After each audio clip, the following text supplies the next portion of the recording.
Les pères maristes qui étaient en Océanie voulaient faire connaître ce qui se passait là-bas et les objets qu'ils voyaient. Donc de temps en temps, quand ils en avaient l'opportunité, ils donnaient aux bateaux français qui passaient par là-bas des objets et qui étaient rapportés dans les établissements français maristes.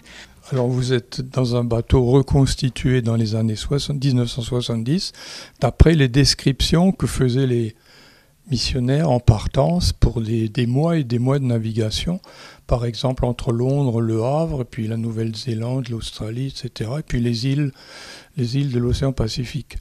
Donc les voyages sont extrêmement éprouvants. Et tout ça, ça s'est amélioré au fur et à mesure où les moteurs se sont installés dans les bateaux à la place des voiles, ce qui s'est fait donc dans la deuxième moitié du 19e siècle.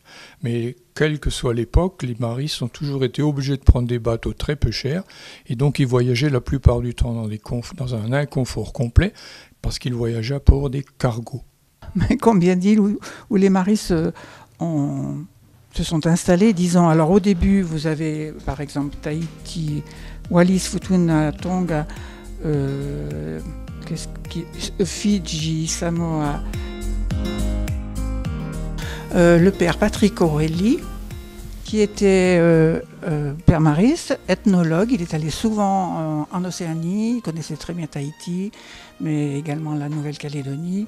Il souhaitait rassembler tous ces objets et il cherchait un lieu. Ici, à l'époque, il y avait un père qui s'appelait Michel Desvignes. Et bon, ils ont réfléchi un moment, et puis ils se sont dit, mais pourquoi pas ici à la Naïa, puisque c'est là que repose le fondateur des pères maristes.